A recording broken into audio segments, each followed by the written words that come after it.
Good morning. My name is Michael Suarez, and as the director of Rare Book School at the University of Virginia, it's my great privilege to welcome you to this symposium. At the University of Virginia, part of Rare Book School is really important. Our situation in the university has helped us to teach people from all over the world for 25 years now. We could not do the work that we do educationally without the endorsement of the university librarian, John Unsworth, and without the great work of UVA Special Collections. And I'd like to begin by acknowledging the importance and centrality of that partnership to our work. What does Rare Book School do? We use bibliographical and book historical methods to impart skills and historical knowledge to librarians and scholars, to curators and archivists and conservators who are responsible for the stewardship of our cultural heritage. But we realize that there's far more that we must do. And the terrible events here in Charlottesville in August of 2017 have galvanized our efforts and strengthened our resolve to do more and to be more for the communities that we serve.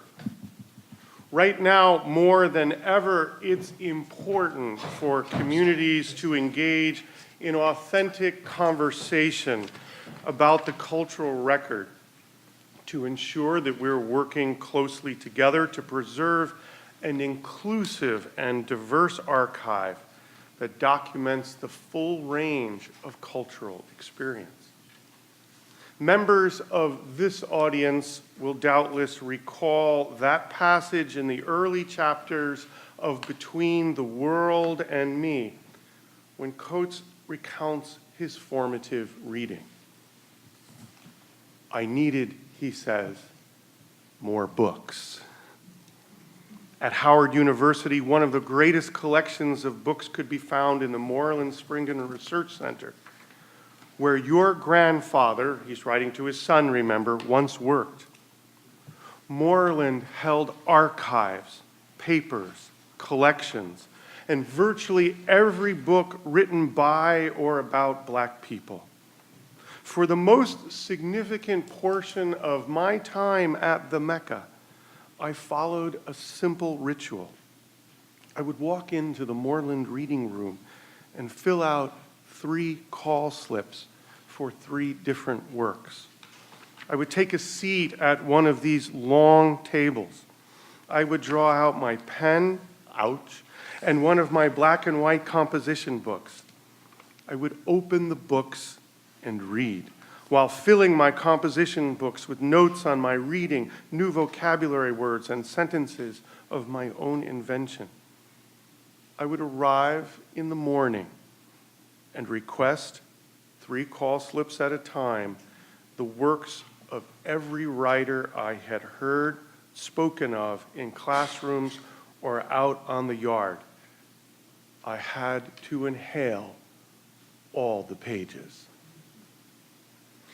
As part of the much-needed growth of special collections and archives, and the ways that special collections and archives understands its own mission, Rare Book School has been working closely with partner institutions to advance its Global Book Histories initiative, which promotes a wider global perspective on the history of book and the registration of archives.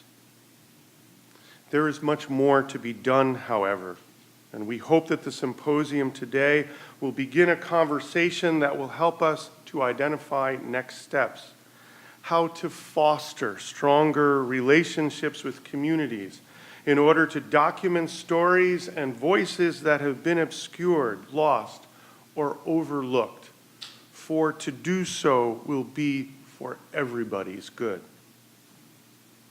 As part of this work, I would like to acknowledge that we are meeting today on the traditional lands of the Monacan people.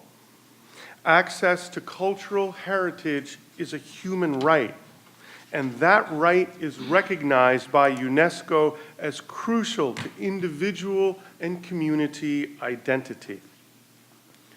By acting together, strategically and intentionally, we recognize our past legacies and losses, which continue to inflect our experience of the historical record. Let us together strive to serve as stronger stewards, as better neighbors, and as more able partners. Welcome.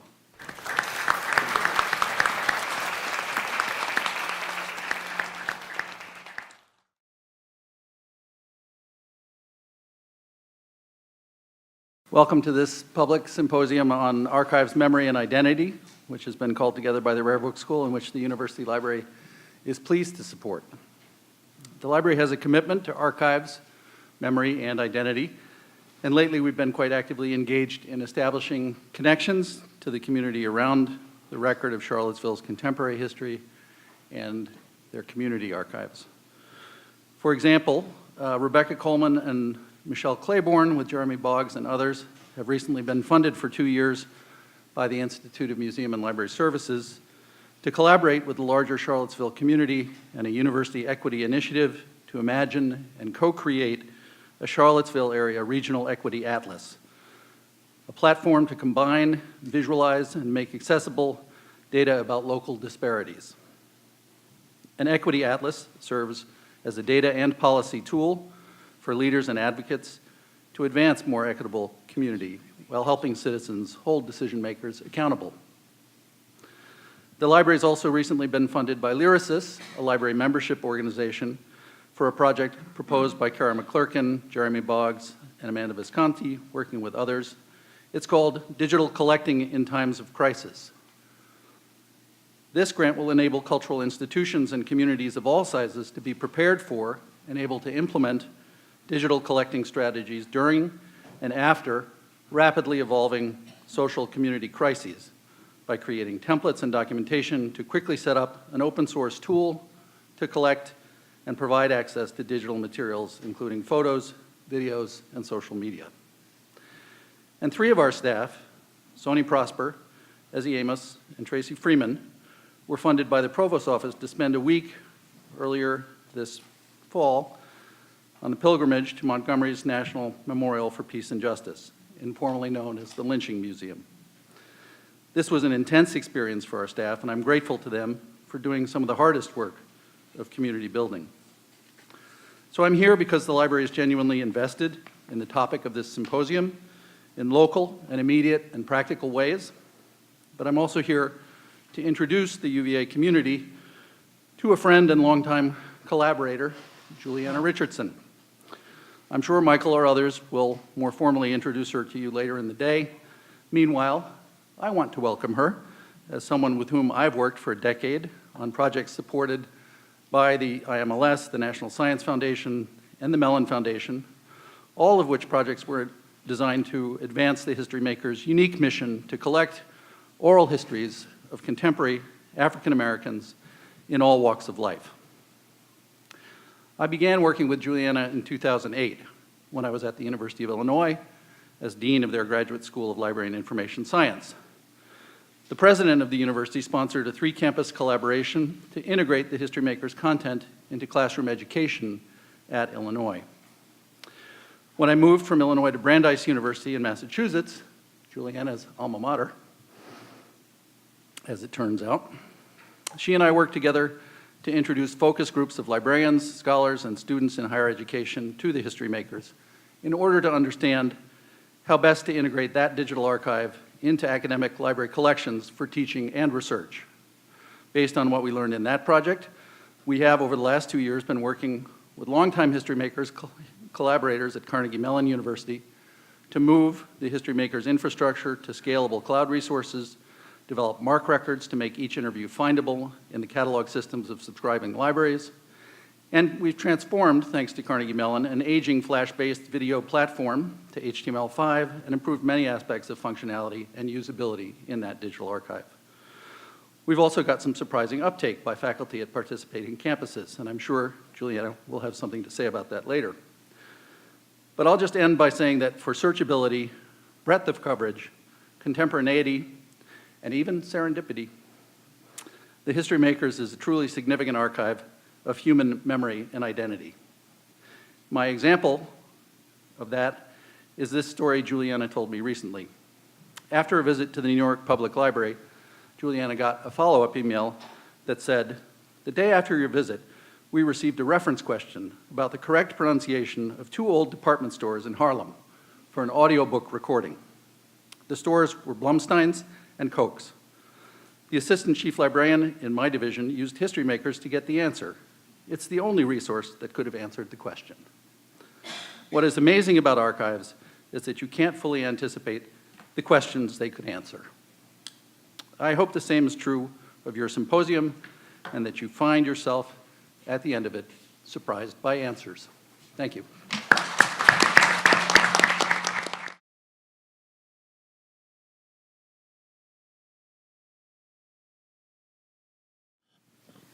I'm Donna Sy, and I serve as Administrative Director of the Andrew W. Mellon Society of Fellows in Critical Bibliography at Rare Book School. It's my pleasure to introduce the panelists for the day's first session on the theme of access. Our first presentation of the session is titled Spatial Narratives of the Historic Tibetan Capital of Lhasa with 3D GIS. Guoping Huang is an assistant professor in the Department of Urban and Environmental Planning at UVA's School of Architecture. He is a planning scholar, practitioner, and digital innovator. His research interests include digital visualization, geodesign, and an alternative futures approach in urban and landscape planning. He has published widely in English and Chinese and has conducted many urban and landscape planning projects worldwide. He is the co-founder of the Digital Atlas of Roman and Medieval Civilizations, one of the most influential projects in digital humanities. He will unfortunately have to leave directly after his panel's presentation because of a scheduling conflict, but please be aware that he will be back for the evening reception if you'd like to catch him then with any questions you may have. Will Rourk has a background in architecture from Virginia Tech and architectural history from UVA. He has been the lead architectural consultant to the UVA Tibetan and Himalayan Library since 2001 and has been to Tibet 4 times for cultural fieldwork. He has been a 3D content specialist with the UVA Library for over 20 years, and more recently with the Scholars Lab. And he's currently focused on the area of cultural heritage informatics and the collection, processing, preservation, and distribution of 3D data of historical architecture and artifacts. His current methods employ the use of 3D laser scanning and photogrammetry for collecting measured data of historical content. And he's been working with the UVA Library for open access to data by the scholarly community. Locally, he's been working with UVA faculty and students in architecture and architectural history, archaeology and engineering, the staff of the Fralin Museum of Art and the UVA Library's special collections, and architects and archaeologists at Montpellier and Monticello to curate 3D data for cultural heritage resources. Nationally, he's active with 3D data preservation efforts such as the Community Standards for Preservation of 3D Data, and he has lectured on 3D cultural heritage informatics. The final member of this particular panel presentation is Kurtis R. Schaeffer, who is the Francis Myers Ball Professor and Chair of the Department of Religious Studies here at UVA. He co-directs UVA's Tibetan Buddhist Studies graduate program. He was first introduced to the field of book history in a course on the history of the book in America, offered in the late 1990s by David Hall at Harvard University, where he received his PhD in 2000. Since then, his work has been impacted by the synergy created in book history between intellectual, social, and material modes of investigation and interpretation. This impact culminated in the publication of his first book, The Culture of the Book in Tibet. Kurtis is the author, editor, or translator of 8 other books, including The Life of the Buddha, The Tibetan History Reader, and Sources of Tibetan Tradition, which is the largest English anthology of Tibetan literature published to date. He recently co-created a literary and visual life of the Buddha based on a 4-century-old mural of the Buddha's story located in Western Tibet, and he is currently completing a collection of Buddhist meditation literature for Penguin Classics.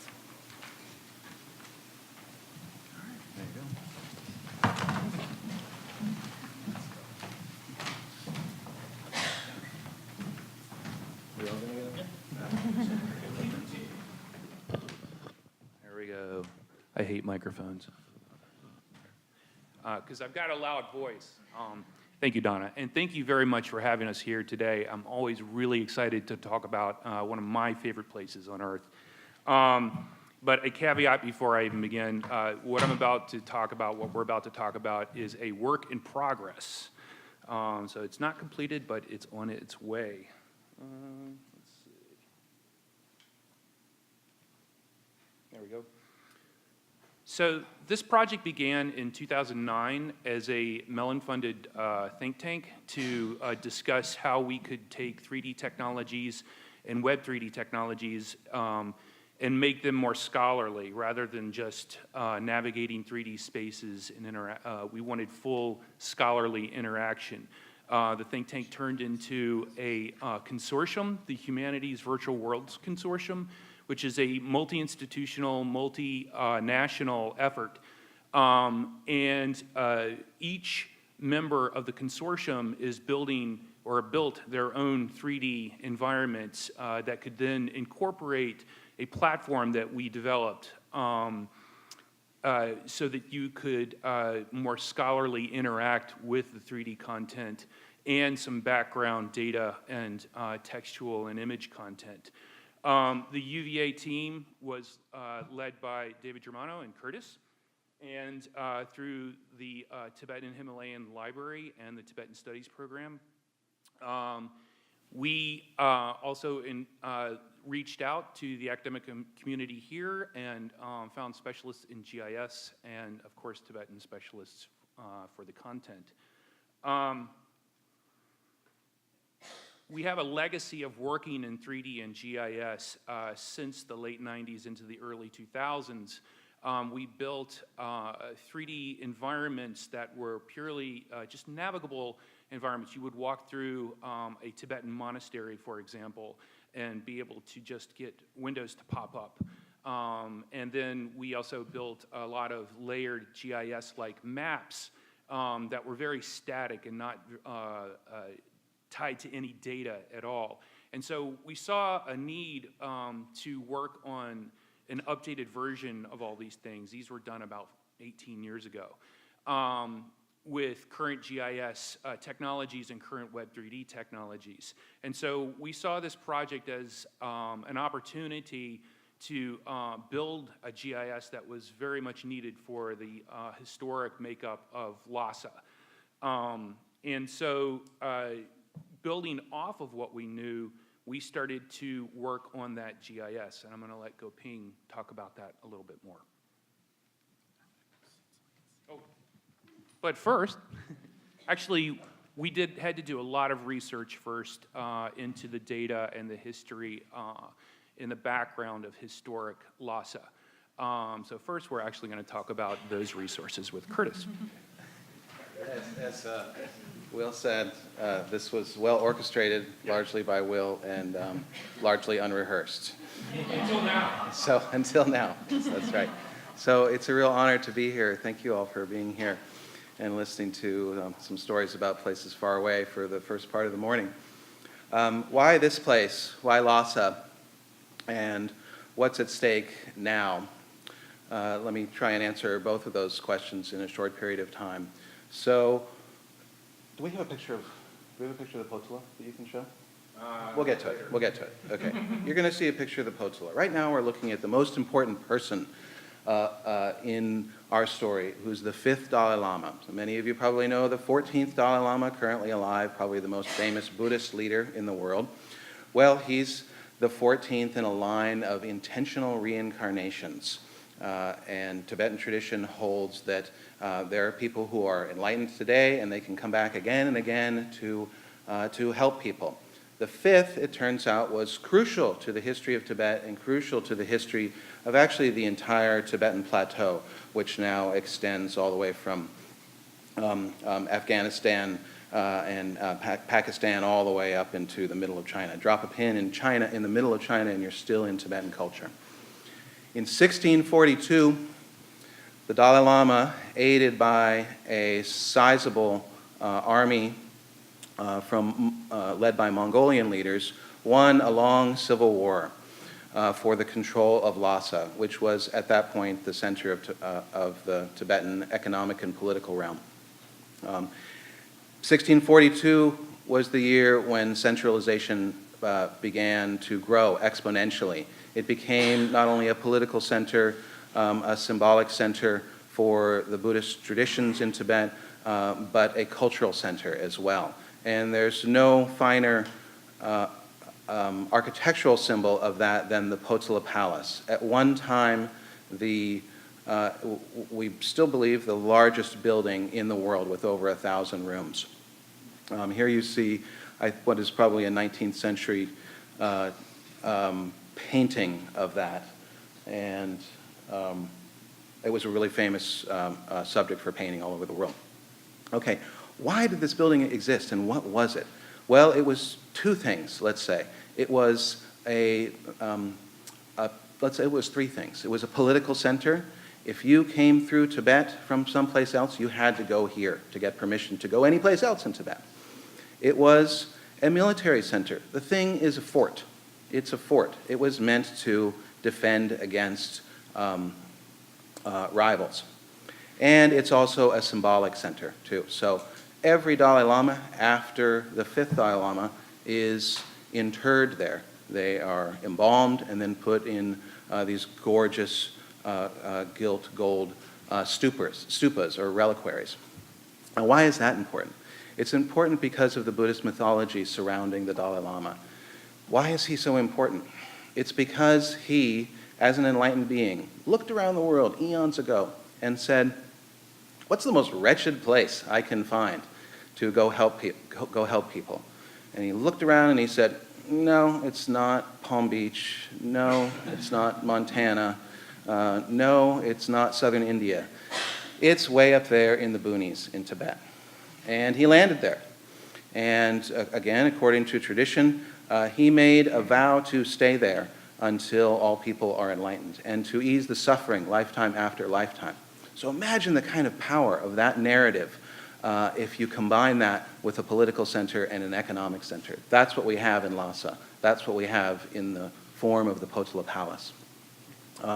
We have a wealth of data about life in Lhasa, but it's in certain forms. It's narrative, it's biography, it's theology. It's not quantitative data.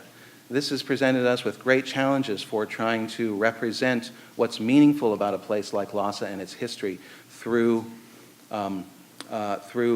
this process of visualization driven by quantifying. It's very challenging. For that reason, in part, we've moved towards using photographs from the early 20th century rather than our immense textual data. Let's see, what else do I want to talk about? The cultural data. We've had about 25 years of collecting cultural data. So what you see here is the work of literally hundreds of people over the last 20 years that goes into the back end of this.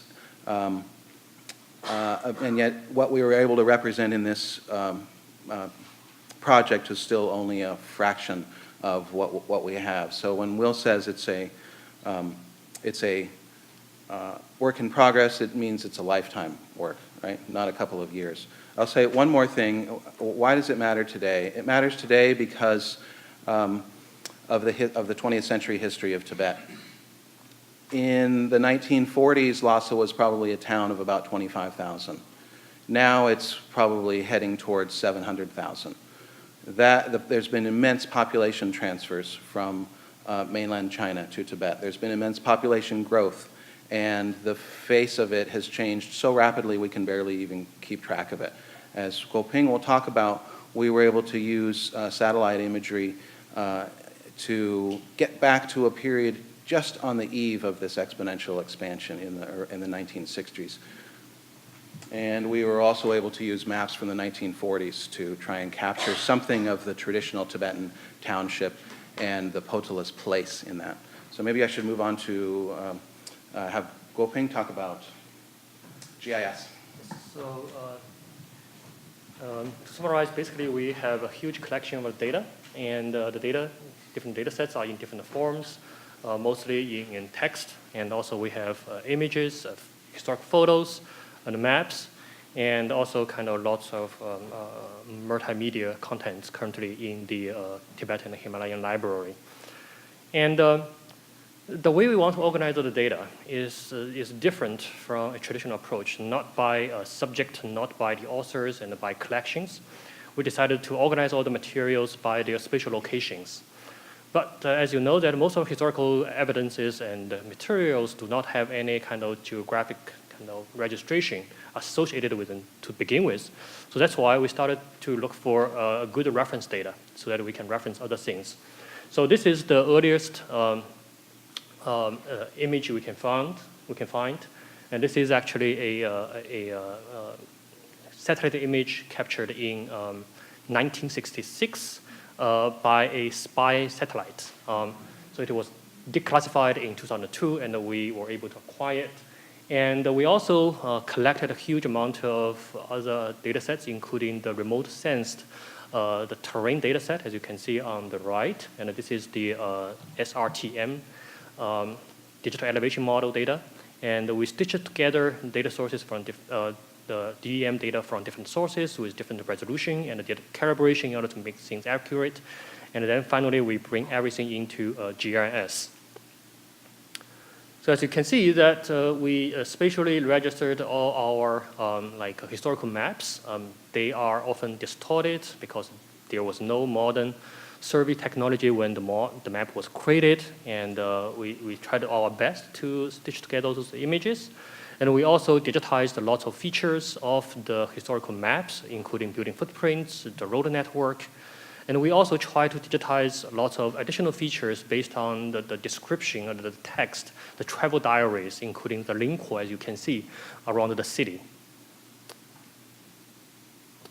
And we also have a large collection of historic photos, and we took a long time to accurately locate where those photos were taken and which angle, which view direction it was. So in GIS, we were able to represent all of those photos by those points, as well as a cone representing the view shed. So you don't have to search a historical photo by a subject keyword. You can just look at them by their spatial locations. And for 3D models, because we don't have a lot of evidence about most of the buildings, and we still have a lot of the landmark buildings, of course, and that we are able to model accurately. But for the majority of the buildings, especially residential buildings, we don't have lots of documentation. So we used a technique called procedural modeling with a program called City Engine, the same program that it was actually used to create the city in the movie Zootopia, as you might be familiar with. So we'll talk about the particular techniques involved in this step. So with City Engine, you're basically taking 2D and creating 3D based on the data that comes along with your GIS. That's procedural modeling rather than manual modeling, where you build the buildings by hand, which the building that you see in the middle that's textured is a hand-built building that's been placed within the procedurally modeled city of Lhasa. And then, I don't think we So, how much time? Okay. well, we had 10 minutes ago. Okay, it's okay. So basically, so we actually built 2 platforms to just publish the data collection. One is by doing this. This is the City Engine web scene. And sorry, we don't have time to show the whole animation, but basically on the website, you can just query the historical images. You can turn and turn off different layers. You can look for historical photos by their locations. And you can also look at the kind of slideshow. It's a tour of different sites, which is basically documented by our assistant accurately compared historic photos with actual the terrain and estimated where the photos actually, the kind of experience that people had in the history. So we needed to integrate the GIS with the platform that the consortium was building. The platform is mainly built using Drupal technologies. Before we did that, though, we needed to get the 3D data from City Engine into an interactive form, and so we used the Unity 3D game engine. When we do this, once we've created the data in GIS, you can do anything with it, right? but you sever the back-end data connection. So we had to reconnect the data once we got it into Unity 3D. And again, Unity 3D is a free game engine. Anybody can play with it. Anybody can do what they want with it. Integration then meant that we needed to take the Unity 3D, place it into a web page along with Drupal, which allowed us to display text and image content that responds directly to the 3D. And while you're in the 3D, objects inside the 3D world respond directly back to the text so that you could curate your own tours or you could follow curated tours. You could also annotate objects within the 3D world. There are timeline features. It's multi-participant, which is one of the features of a game engine. And so we worked on all these things, but as I said, it's a work in progress, so it's not completed yet. And I'm just going to talk briefly about, Kurtis is going to talk briefly about an example we put online from the Percival Landon tour of the early 20th century. Okay, we wanted to give people a sense. Do you want to just run it like a 1 minute of it?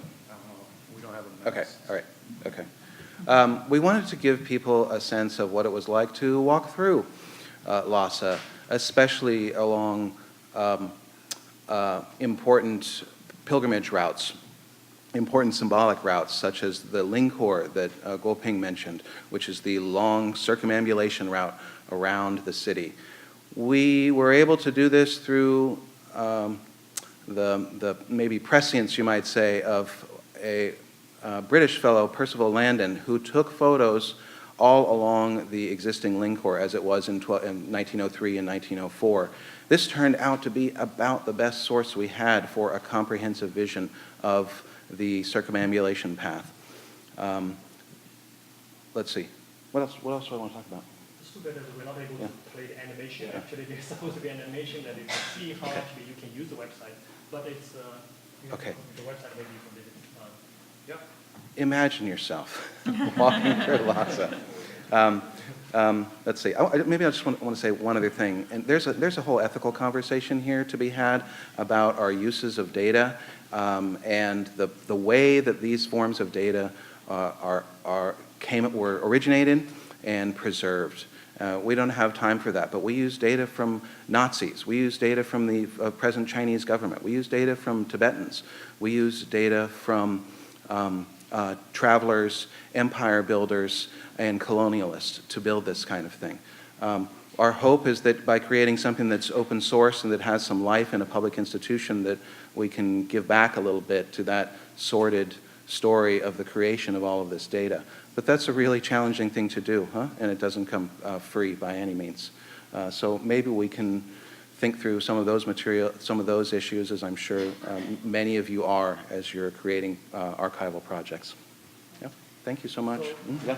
There's a drawer you can pull out. So moving forward with the mouse. There's a drawer with a mouse you can pull out if you want to play, but that's all right. We'll put it there. Yeah. Okay. So moving forward, so I think especially for our young generation and the generation we sometimes call digital native generation versus digital immigrants, like most of us are. The best way for them to learn is actually to just let them just experience the history. The best way for them to learn the historical geography is actually to present the historical setting to them in an immersive setting. So imagine the future when you visit Lhasa and then you can look at this Potala Palace again here. Imagine you can bring a smart glasses like this and you can just look around, and because the smart device will know where you are and which direction you're facing, so it will present the historical photos as you see here. And then you can turn on, so you can query, click on some places, and then you will see all the historical kind of evidences that go with the photo, and you can learn the history, learn the geography. This is our dream, and we are still working towards that goal. Thank you very much.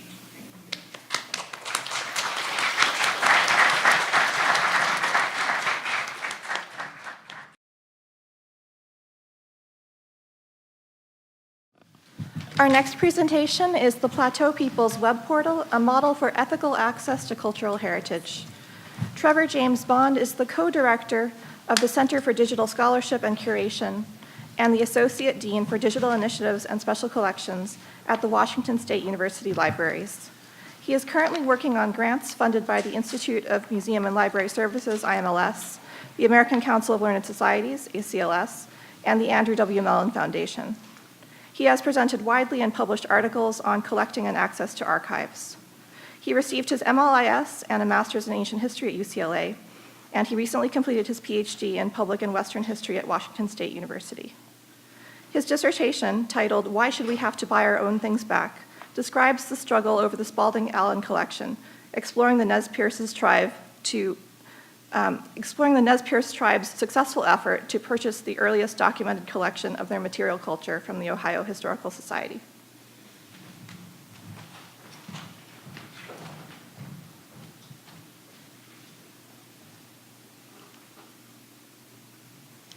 Thank you very much. It's a delight to be here. I'd like to begin my presentation by acknowledging the place I come from, Washington State University, and our Center for Digital Scholarship and Curation is located on the traditional homelands of the Palouse Band of Indians and the ceded territories of the Nez Perce tribe. I'd also like to acknowledge the work of my colleague and Center Director, Dr. Kim Kristen, and our Director of Technology, Alex Merrill. The Plateau People's Web Portal is based on software developed at Washington State University called Mukadu, and the R is silent. That trips up many people. Mukadu's a free open source platform that is really built with indigenous values in mind as a way to ethically curate digital cultural heritage. The origins of Mukadu go back to my colleague Kim Kristen's field work in Central Australia with the Warramungu people in the mid-1990s. While she was there, the Warramungu community received a digital return of photographs from missionaries and other government documents and needed help as a way to bring these materials online. They quickly put their cultural protocols in an analog form about how to circulate these materials. Among this community, many cultural materials are designated men's business or women's business, and so this analog form was the first method of employing these cultural protocols to accessing these materials. To put these materials online, Kim started working with the community as a way to put these values into practice in a digital realm. And the name Mukadu means in Warramungu a safe keeping place. It's a dilly bag that elders hold, but they can't be stingy with the knowledge in these. They need to share this material appropriately. And the first iteration of this archive was something that was available only locally, and users would log in and then access this material based on the Warramungu's community's desires to have the content organized around family items and categories that they themselves defined.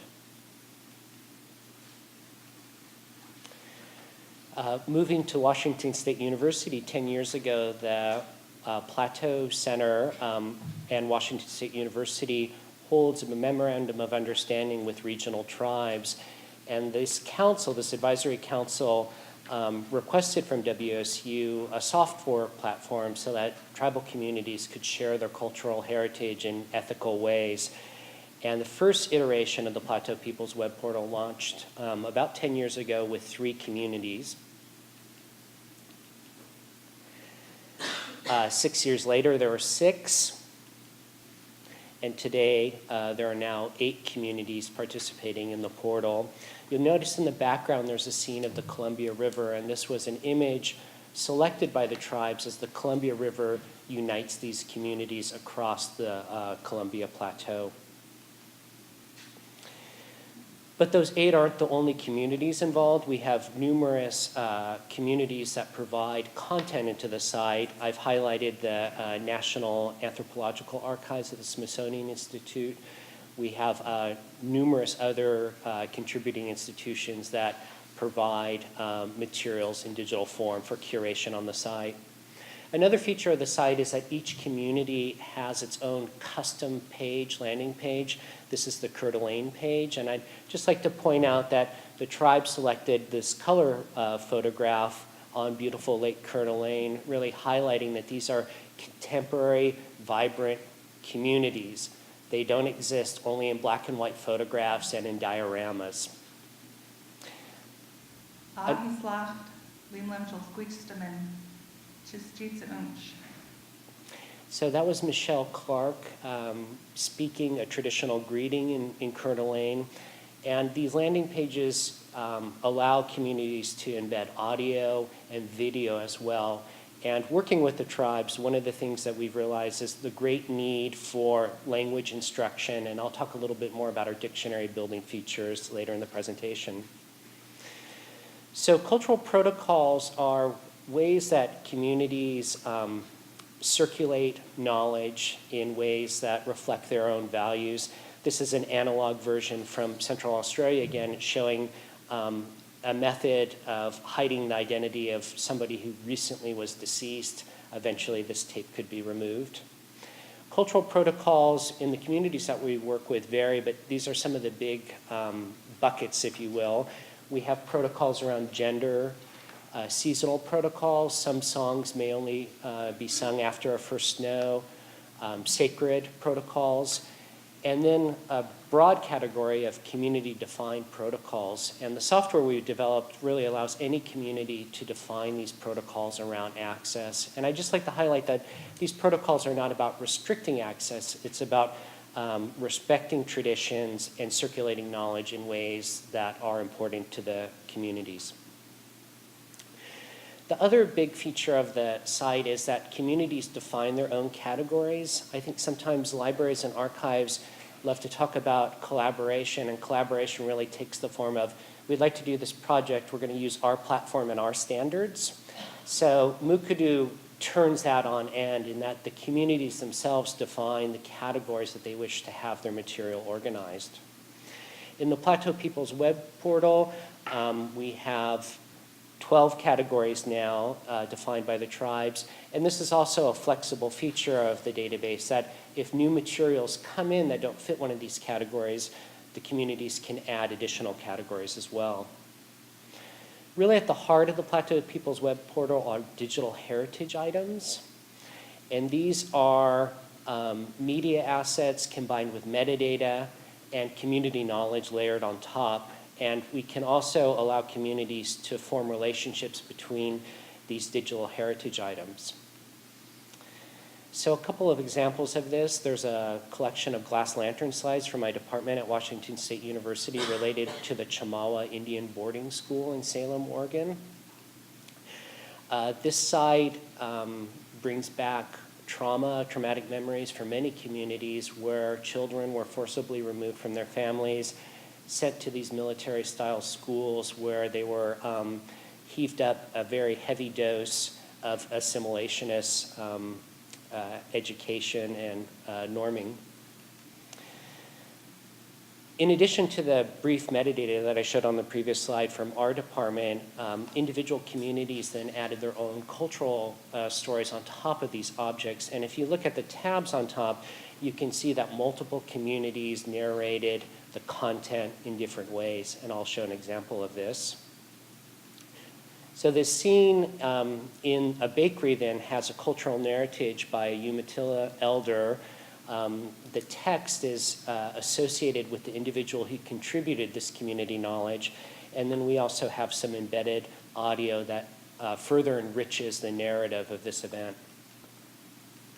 Chamawa was, well, for breakfast, twice a week we'd have cornmeal mush. And there'd be big worms in that mush, and if you didn't set that damn worm aside and eat that mush, you didn't get any more. That was it.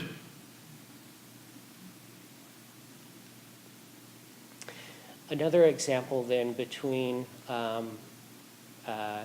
metadata provided by a collecting institution. In this case, we have a root gathering bag held by the Museum of Arts and Culture in Spokane, Washington.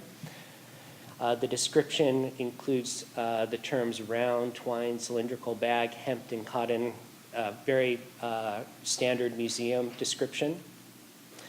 But if we look at what the Warm Springs community did to enhance this record, we see at the top on your right a new title rather than a generic root gathering bag. It's now a Wasco Man basket. You can see the protocols that are assigned to it, the contributors to this traditional knowledge, and a traditional knowledge label that I'll talk about in a little bit. Just below the text, there's an embedded video that further highlights traditional knowledge associated with this object. It's a short, just a little bit over a minute clip that I'll play. Tinach was opami wapani wapas mi wapas ukna chalatni ni winch was opam winch ku yamash stay with her base pani nakukani nakana one patat quaint yamash yao chichini page why pan ikuspa ania anakus mispa matumna nachna cheaters ikus koha winch nakukani hatash nuktki yamashmi. I'm looking at this Sally bag and just thinking about how important Wasco people thought of their men. And just like we're talking about the wedding veil, this is the kind of men that normally the family of a daughter would pick, somebody that's well trained to be a Wasco man and be caring, be able to care for his family and hunt for deer to put meat on the table, take care of his family.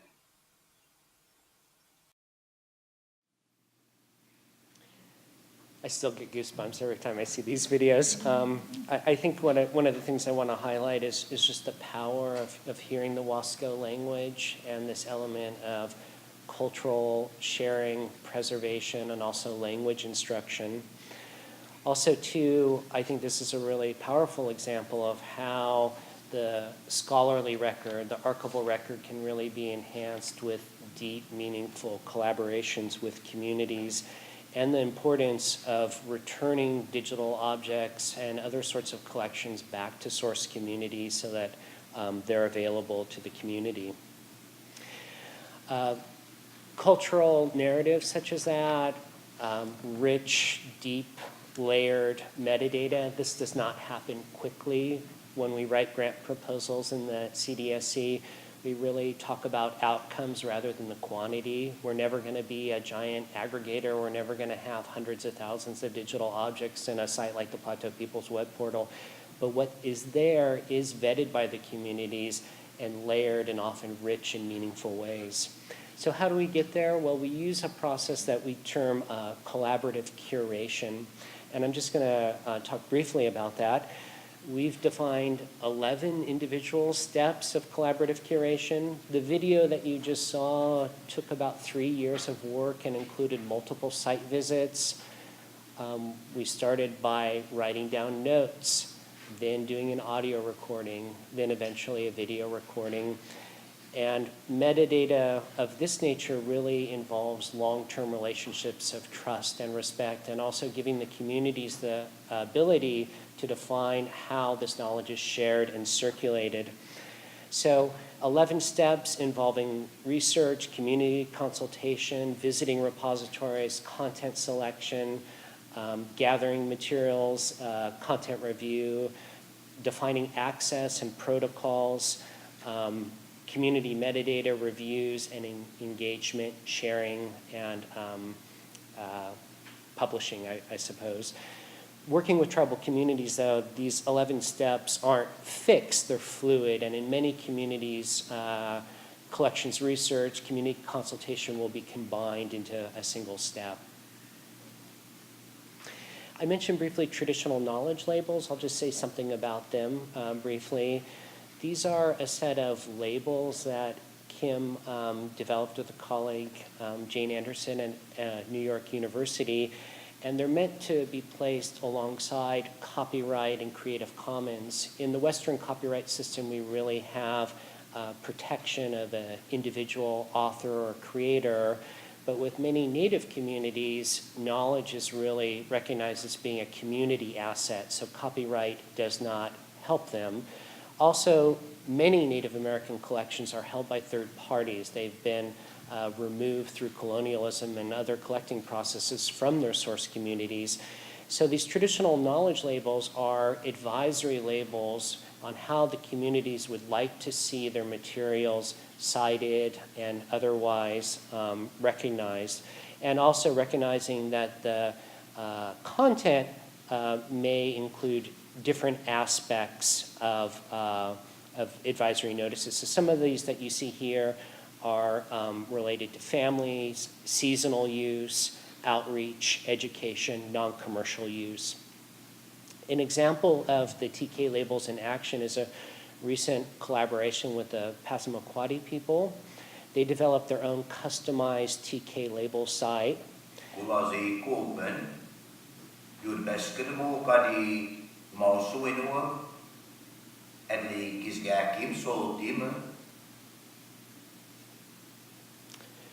With a portal welcoming in the Passamaquoddy language, and also customizing the text of these labels into Passamaquoddy with pronunciations and with text that explains both in their language and also in English as well. And as of this summer, these traditional knowledge labels are now embedded in the kind of Fort Knox of metadata catalogs, the Library of Congress's online catalog. It's really a wonderful collaboration showing the partnership between Library of Congress and the Passamaquoddy people to collaboratively curate a collection of wax cylinder recordings from the 1890s that include traditional knowledge like we saw in the Plateau People's Web Portal, and also these traditional knowledge labels that are embedded in the Library of Congress's catalog now. We've been responsive in working with communities to try to meet their needs through software development, and I'm going to finish up my presentation with just a couple of examples. Communities have mentioned the desire to have multi-page documents, so we have the ability to, say, put in displays of scrapbooks and other documents. This is an example from the Chamawa Indian Boarding School again, a student scrapbook. And then also using that view to really highlight very detailed aspects of objects or belongings, such as this basket with views from the inside of the basket, underneath details that may assist contemporary weavers in sustaining these traditions. And then I mentioned the importance of language work throughout this presentation, and we've done work developing dictionaries so that we have recordings of words that can be browsed, listened to, and then also these individual dictionary words can be closely associated with digital heritage items. You can see there on your right some of the objects that the vocabulary is associated with. So in the Columbia Plateau, for example, with the Nez Perce tribe, there's a great emphasis on horses and horse regalia and a whole host of very specific vocabulary associated with horses. So this is a way then to additionally curate digital heritage items, but then also provide materials and platforms for use in schools in, say, Head Start language instruction.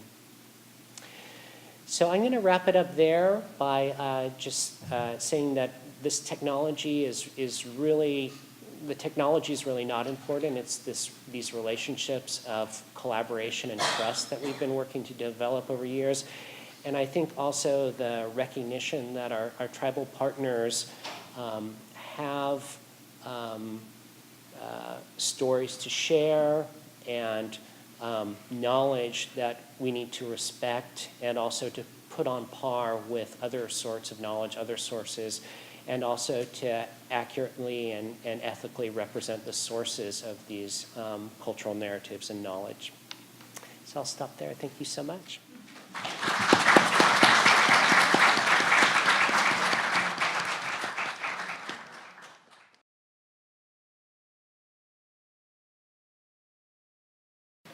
Our final presentation of this session is Introducing the Digital Library of the Middle East. Peter Herdrich consults on project strategy related to cultural heritage preservation, libraries, and communications. He is the co-founder of the Antiquities Coalition and the project director for the Digital Library of the Middle East. He served previously as CEO of the Archaeological Institute of America, publisher of Archaeology magazine, a television news producer, and he is a founding board member of Rare Book School. At the UVA Library, he was once called America's leading filmmaker on obscure bibliographical subjects for his work on RBS videos with Terry Bellinger. In this room. Hiva Kadivar is a Tehran-bred Middle East Studies librarian in the making. She is a paraprofessional staff member at the University of North Carolina, Chapel Hill, in the Middle East Studies Resources Division of the Davis Library, working closely with the Wilson Special Collections Library on enhancing the library's Persian studies collections. She holds a BA in sociology, and she's worked with librarians and educators in Tehran on K-12 critical thinking curriculum development. She's the recipient of the 2017 NEH Global Book Histories Initiative Scholarship at Rare Book School and of the 2018 RBMS Scholarship. She's currently working toward her MSLS at the UNC School of Library and Information Science. And finally, Bethany Novisky is Executive Director of the Digital Library Federation, DLF, at the Council on Library and Information Resources, CLEAR, and a Research Associate Professor of Digital Humanities in the Department of English at UVA. Among other projects, she's currently collaborating with international partners on the Digital Library of the Middle East and with leaders of the HBCU Library Alliance on digital libraries as common ground between PWIs and historically Black colleges and universities.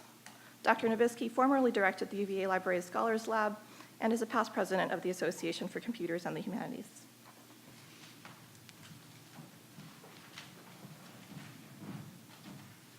Thank you, Donna. Good morning, everybody. So I'm here to give kind of a whirlwind introduction to the Digital Library of the Middle East before I hand things off to our project director, Peter, who will talk about the work in much more depth, and then on to our colleague, Hiva, who is going to offer us some observations from where she sits as an emerging Middle Eastern Studies librarian. So the DLME is an effort to create the technical, but really more importantly, the social infrastructure required to support a global federated digital library of manuscripts, books, artifacts, and also new media spanning 12 millennia, so an ambitious project, multiple languages, cultures, and regions of the Middle East. The project is being incubated at CLEAR, which is also the home of the DLF, and it has from the start been a collaboration with the Antiquities Coalition, which is the DC-based nonprofit that Peter co-founded to fight cultural racketeering, or the looting and trafficking of ancient art. So the DLME was inspired by that problem and created in response to the destruction of archaeological sites and artifacts by Daesh.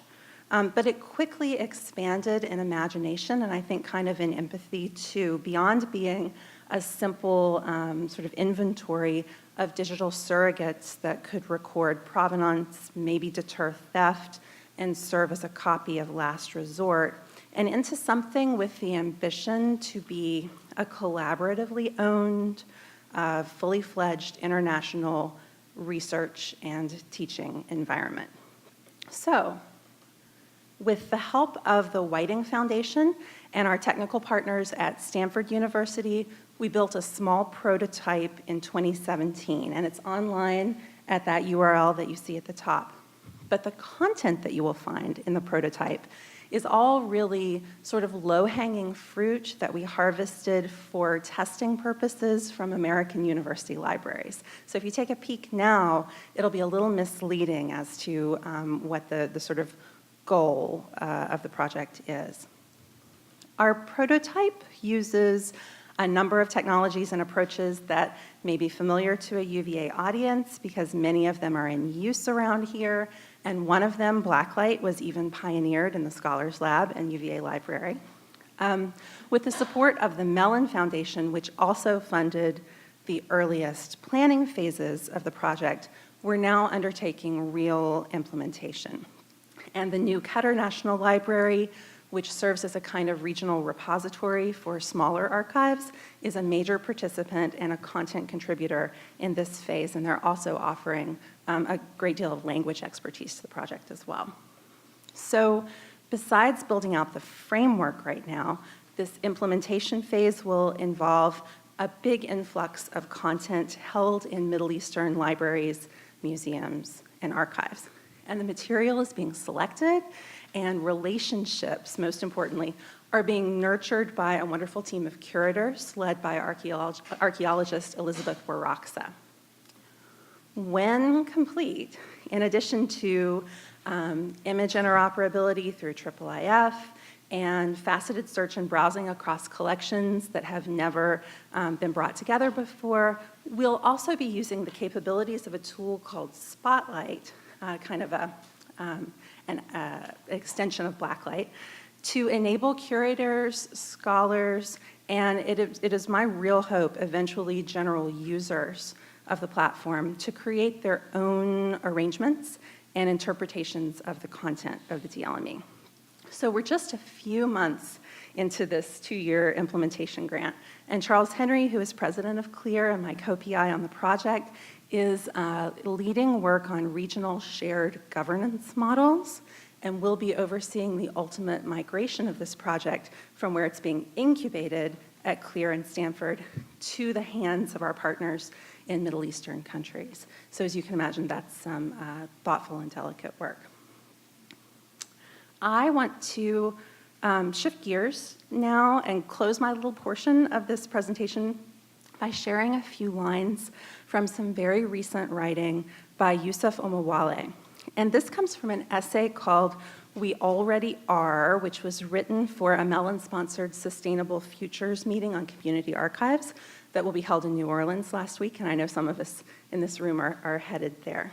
And I thought to read these lines to you because they crystallize some things that it is my hope that the DLME project always keeps in mind as it works to bridge social, linguistic, and political divides, to reconcile competing national interests and scholarly and disciplinary interests, and to work at multiple scales, engaging large, wealthy institutions with their professionally arranged, colonially acquired collections, while also attempting to earn the trust of the stewards of small and endangered regional archives. And most of all, it just sort of spoke to me, and I wanted to offer it up to you in the context of our digital access panel today as a reminder that despite all the exciting possibilities of digitization and federation of content in digital libraries and the kind of grassroots storytelling that we might enable through them, there are dangers and losses and misinterpretations inherent in smashing cultural artifacts and the material expression of human lives into machines and into the rationalizing systems of library and museum metadata that have themselves been tools of oppression and othering. And so that's why we look with such admiration and hope at projects like Mukurtu. But so here's Omowale. He's talking in the context of African American community archives largely, but you might hear an echo of the Arab Spring and of our own project's original motivations, rooted as they were in the imagery of war and cultural disposition. So he writes, "We have arrived at this moment through social movements demanding acknowledgement that we too deserve breath and joy of life. Today, as foundations, universities, museums, and the like marshal resources to colonize what remains of the memories of the dispossessed, and as they author discourses that legitimate such acts, the values we in community must practice are ones of refusal. Refusal not as an act of negation, but as a condition of possibility. We must refuse the rules of inclusion and vocabularies of recognition and legitimacy that are meant to contain our histories. We should not echo articulations that we do not already exist in the archive. We are not marginal or other to the archive, but integral to it. We may be silenced or made invisible, but we have always been present. So that's just a really cogent sort of challenge to this project that I hope we stay open and attentive to. And so I'll hand it over to Peter.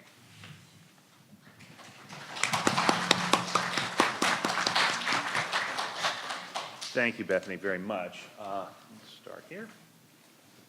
Great. It's really a great pleasure to be here and an honor for me to speak at Rare Book School about the Digital Library of the Middle East.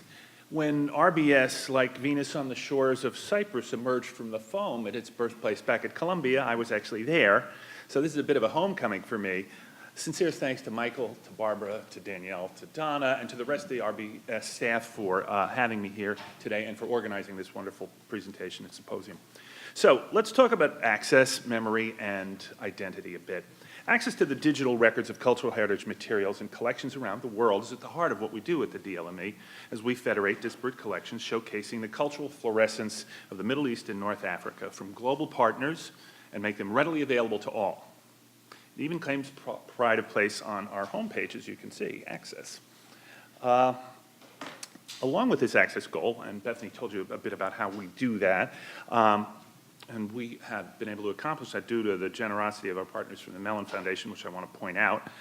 We're creating a flexible, sustainable, and interoperable platform that delivers what we expect will one day be tens of millions of records. This is a big project.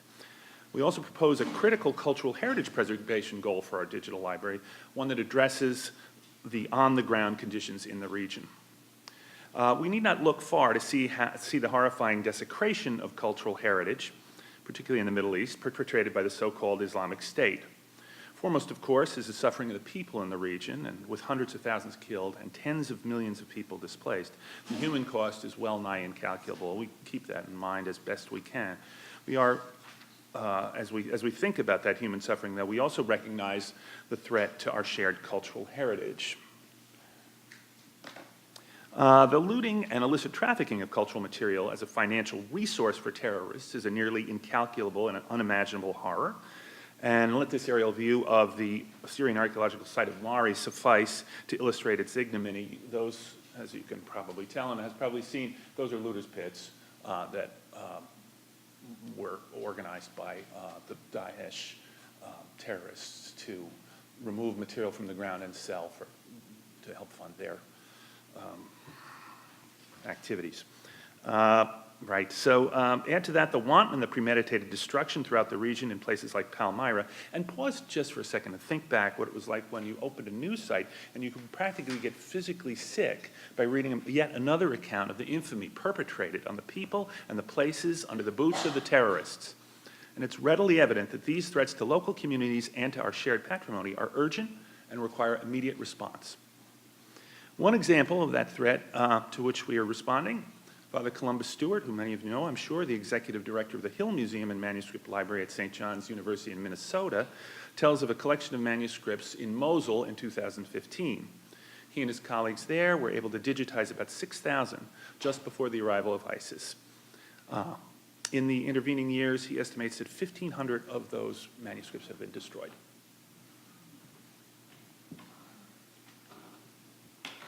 Our response was the creation of the Digital Library of the Middle East. We emphasize the immediate importance of preserving and securing collections, particularly in conflict areas.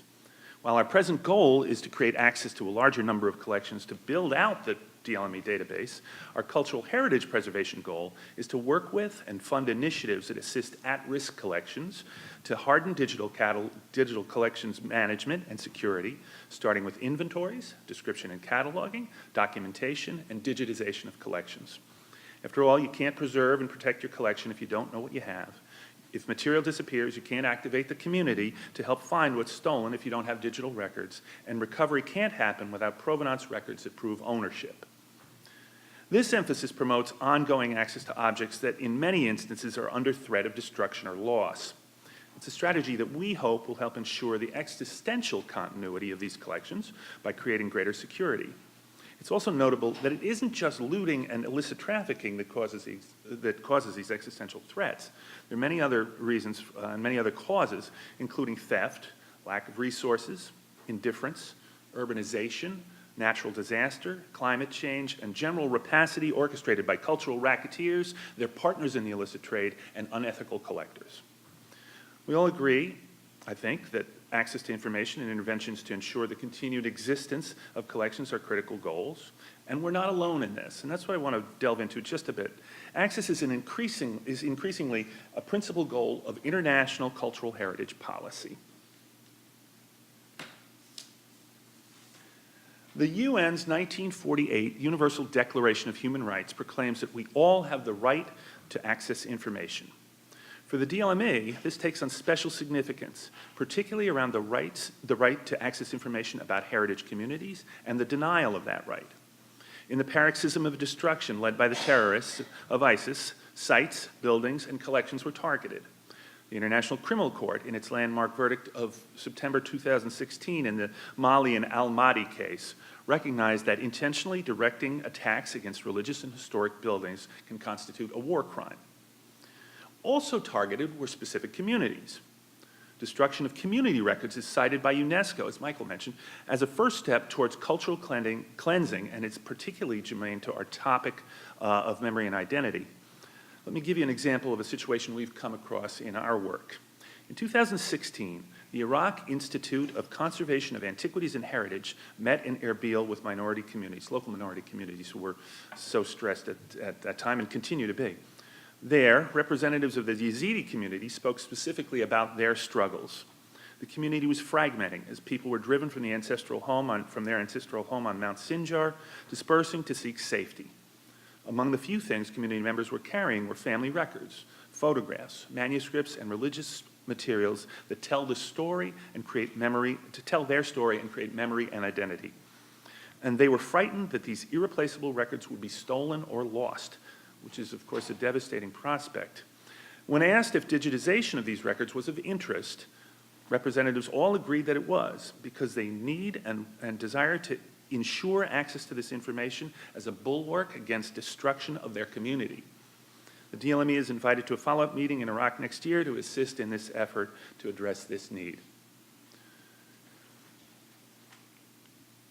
The UN has codified and endorsed the most important and broadly adhered to international cultural heritage policy initiatives, including the 1954 Hague Convention for the Protection of Cultural Property in the event of armed conflict and its two subsequent protocols in 1954 and 1999, and the 1970 Convention on the means of prohibiting and preventing the illicit import, export, and transfer of ownership of cultural property. What is to date less well known and of particular significance to the questions of access and memory and identity was the unanimous passage last year of the United Nations Security Council Resolution 2347. Under the rubric of maintenance of international peace and security, it advocates specific steps for member states to take to combat looting, the illicit trade in cultural material, and terrorism. For our discussion, it's Section A of Article 17 that's of particular interest. It, quote, calls upon member states in order to prevent and counter trafficking of cultural property, illegally appropriated and exported in context of armed conflicts, notably by terrorist groups, to consider adopting the following measures in relation to such cultural property. This is 17A, introducing or improving cultural heritages and properties' local and national inventory lists, including through digitalization of information when possible and making them easily accessible to relevant authorities and agencies as appropriate. Now, this is a critical suggestion, and this critical suggestion to inventory and digitize property lists and make them readily accessible is now codified by the UN and stands as a landmark in international cultural heritage policy. Digital libraries around the world are actually actively implementing inventory, digitization, and accessibility projects at a prodigious rate. In many instances, there are models of multilateral international cooperation and public-private partnership, and they are occurring in vast groups of UN member states. Initiatives like the Digital Library of the Caribbean, the DLME, the Endangered Archives Program at the British Library, Europeana, and the International Digital Ephemera Project at UCLA are just some examples of organizations that are implementing these goals at scale. Digital libraries represent one of the areas in which unified cultural heritage preservation policy is most actively taking hold. Now, this UN effort has an implementation structure as well. The Group of Friends for the Protection of Cultural Heritage is a member state effort to implement UNSC 2347. This is also significant for our question of access. They've taken Article 17A, the call to create access via digitized inventories, as their guidance for implementing on-the-ground projects. The Digital Library of the Middle East has already met with the Group of Friends to plan digitization and access projects that can be federated and made available through the DLME platform.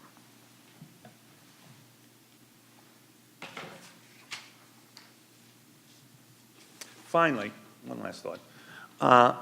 This is about all of us.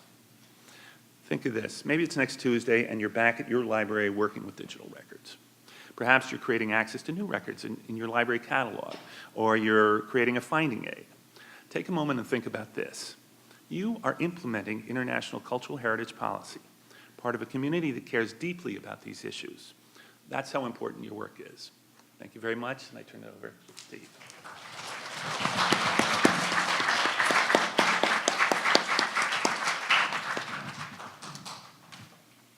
Thank you, Bethany and Peter.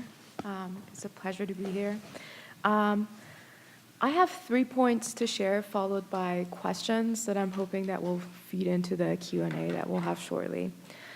So the first one is that as a user of the DLME and someone that will facilitate access to the DLME to patrons, I think about where the DLME stands in the global network of the avenues and portals that users already use to access Middle East studies resources.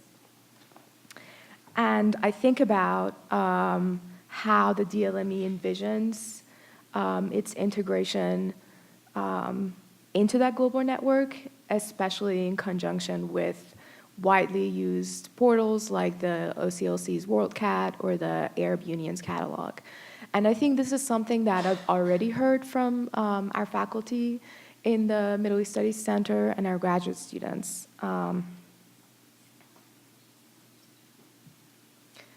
The second point that I have, which is the longer one, I'll probably won't get to the third one, is that I think the DLME is in a very special position as a central platform creating access to digital records of Middle East studies materials to deepen trust with MENA institutions like oral history, museums, and academic libraries, to facilitate collaborations and to help them make their collections more visible. And I think there's a responsibility that comes with that role that I think requires some kind of giving back to these communities and institutions in the Middle East.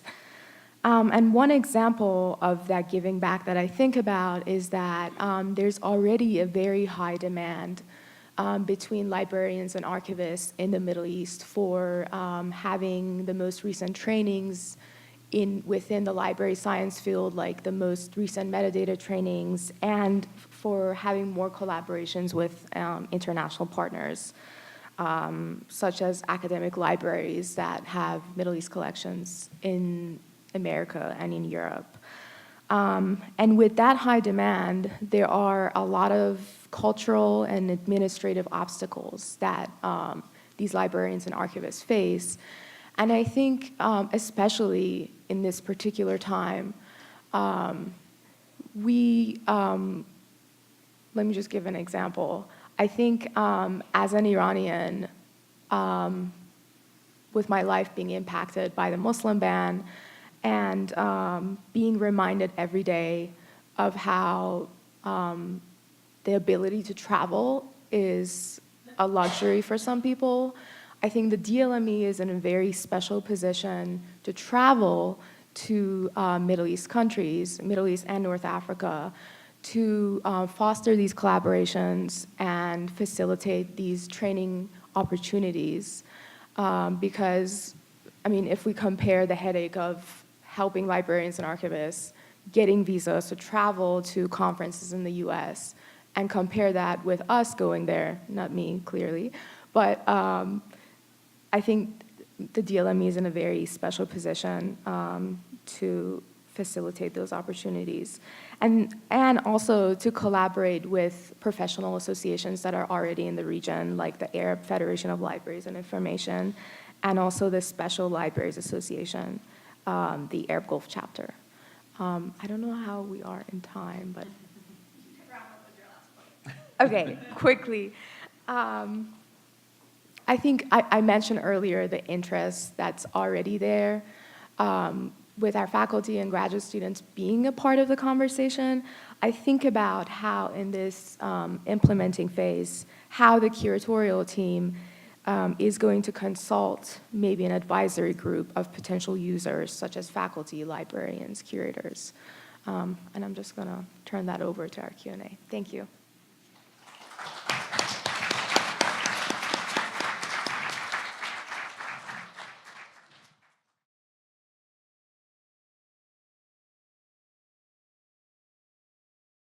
Our panelists are now going to take questions until we break at 10:45. So we will have a microphone on either aisle. And so please walk up and we'll alternate between the two different aisles to take questions. So please just walk up to someone with a microphone at the head of the aisle. Thank you. Please introduce yourself. Okay. I'm Deborah Miranda. Teach at Washington and Lee in the English department, and I'm also a member of the Ohlone Costanoan and Esalen Nation in California. So I really appreciated Trevor's presentation, especially because of the inclusion and the consultation with Native people. And that opens up my question for the rest of the group, which is, I come from a generation that is using the materials gleaned by salvage ethnology to sort of figure out how to reinvent an indigenous identity. And I just wanted to ask the group at large, how is what you're doing now with the archives, and I'm sort of excluding Trevor because he already answered this, but how is what you're doing now with archives of oppressed people, people suffering from current genocide and exploitation and terror, how is what you're doing in gathering this material any different than the kind of salvage ethnology that I witnessed with Native Americans, in which the objects were privileged over the lives of the so-called informants, and the informants who were often used and then cast aside once they had provided information? I think that's a really important thing to focus on, as well as the gathering of knowledge, which of course as educators and scholars we can all agree on. But I think I'd like to know how what you're doing is different from a kind of salvage ethnology.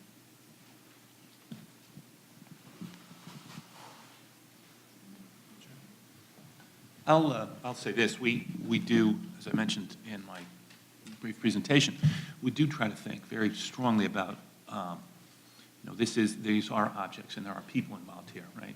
We think about the human suffering. We think about the loss of people. We think about the people who are displaced, and it's just that is an incredible challenge. We also think that there is value. Obviously, we all do. I think that there's value in access to cultural heritage material and how that reflects back and how people understand themselves and their communities, and having access to that material is also quite important. We try to think. I hope what we can do is I hope the difference that we can make and the different approach that we can take is through a more collaborative approach, right? It's to say, look, this is not, one of the things Bethany mentioned is look, we're the Digital Library of the Middle East. We're not the Digital Library of the Middle East. We don't want to be the Digital Library of the Middle East in New York or Washington or Charlottesville, Virginia. We need to our plan is to turn the entire thing over to a collaborator and a colleague in the Middle East region, and have the Digital Library of the Middle East be there and be run by Middle Easterners. That's the plan.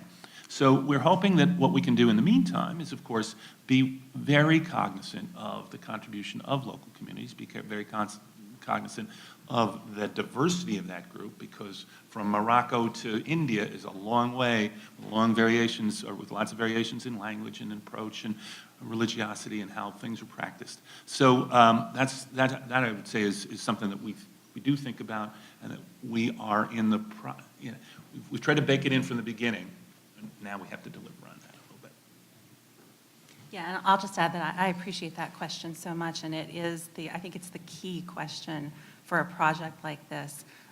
One challenge that we've had is sort of the scale on which we're operating. So in these early phases of the project, there's less working direct, it was, as we mentioned, inspired by the work of the Antiquities Coalition and the sort of lobbying and efforts through UNESCO to address cultural racketeering, right? But the work that we're doing in this early phase is with cultural heritage institutions in the region, much more than directly with the communities that they serve. So we're so many removes that we're sort of like moving through these colonial filters, constantly, and seeking partners that are doing right by the people that they serve, while we're here in the can we just get you all talking to each other, at that level position. So I think it's going to be the perpetual challenge, and I don't think that we've ever talked in public about the project without having to address this question, and I hope that never stops too, that it sort of stays foremost in everybody's minds. Can I respond briefly to that one as well? Yeah, thanks. It's an excellent issue. Employment, training, and educational advancement. Those are three areas that we put energy into over the decades with our work in Tibetan cultural areas.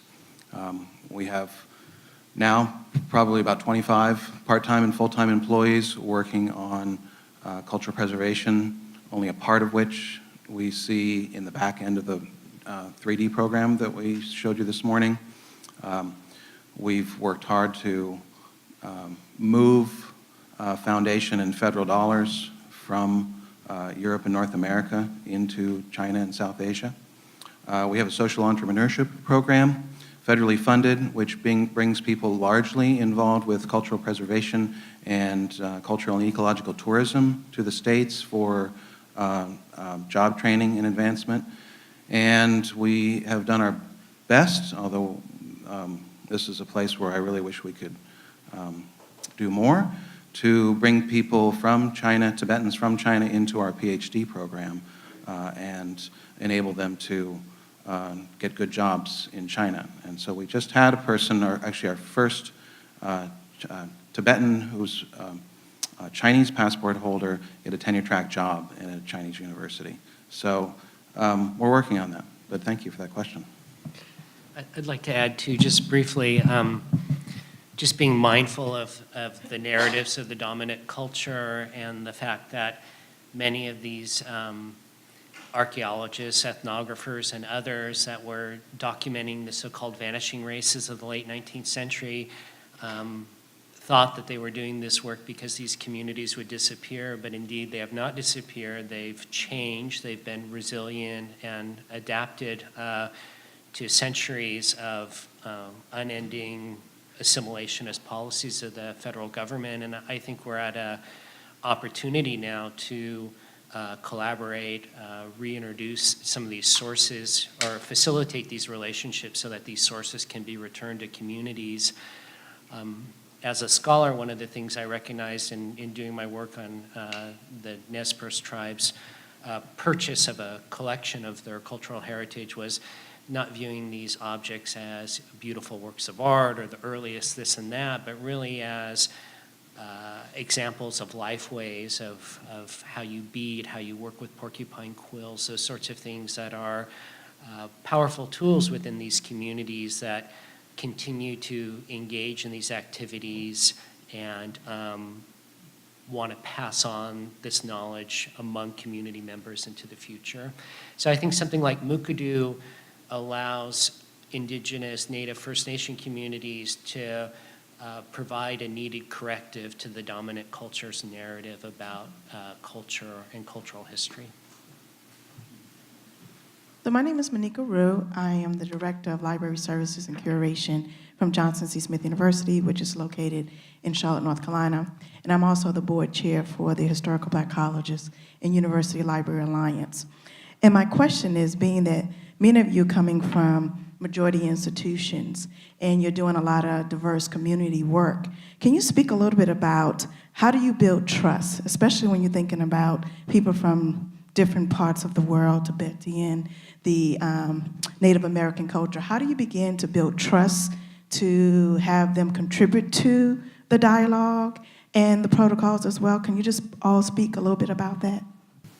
So one of the most joyful collaborations that we've had over the past couple of years at the Digital Library Federation is with the HBCU Library Alliance. And so, you know, my sort of first impulse is the way to answer that question is the impulse that Sandra Phoenix and I had in organizing a meeting last year that brought our communities together, the Digital Library Federation community, which is really made up of predominantly white institutions, and the HBCU Library Alliance. And that was to make space for open, authentic conversation. And so everything that we have tried to do so far has been about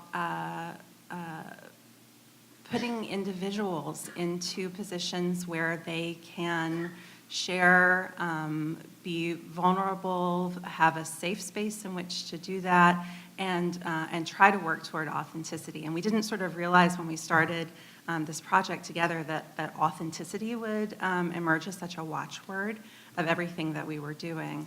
So that's, I just have a lot of faith in the ability of individuals who are working as stewards of cultural heritage in different contexts to find common ground if the institutions that they're working for make the space for conversation. I think there's a number of different factors that all feed into building relationships of trust. I think one of them is kind of a long-term commitment to the work. Our center is 4 years old, but its antecedents date back to, you know, a good 15 years of engagement with Native communities in places like the ATOL meetings and other things. I think Mukurtu itself is a tool that really came out of the needs of Indigenous and Native communities, and I think it's unique in that it really decentralizes the power of the narrative, in that I didn't talk about the back end of Mukurtu, but the communities themselves control the content and the access to these materials. They approve everything that goes into the site, so there's embedded layers of vetting that go on. And I think one of the very powerful aspects about that now is in our state with requirements for teaching Native history, we now have digital heritage items that are curated, vetted by Native communities that now our Department of Education, our College of Education rather, is collaborating with the tribes to build into curriculum for statewide education, so that many more individuals will be exposed to the sort of narratives that we saw earlier. So I think those are a couple of thoughts. For me, coming out of ancient history and working in libraries as the head of special collections, I've gained a much more nuanced appreciation of what it means to be a welcoming institution, and that can mean things like having spaces for members to interact with objects. It can mean covering parking. It can mean, most of all, a smiling face at the door to welcome members in. It can also mean recognizing that not every community member has the luxury to travel across state and visit an archive in person. So that means doing things like waiving reproduction fees and making these resources available. So I think this is a multi-pronged issue, and that it requires both a recognition and an understanding of historic injustices, but also many efforts that can build trust in the present day. And these can be very small gestures in some ways, but in the end, they become very powerful ways to gain trust. And the last thing I'll just say, I'm here talking as now a middle-aged white man, but I think too, there's a lot of dialogue that's happening outside. There's a lot of work on these collections that I'm and my colleagues are not aware of because they're happening within the communities.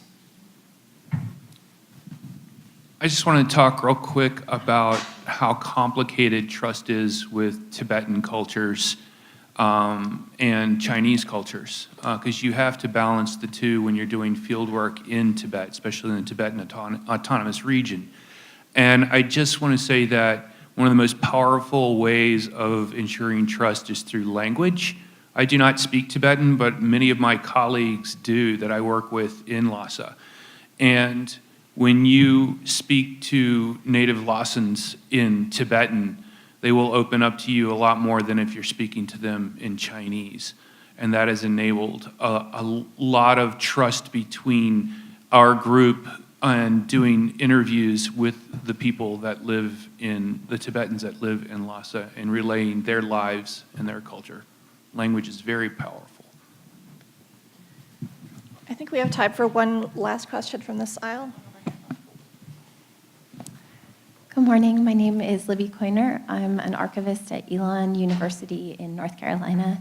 My question is primarily, I have two questions for Trevor, but anyone else who can speak to it, I'm happy to hear.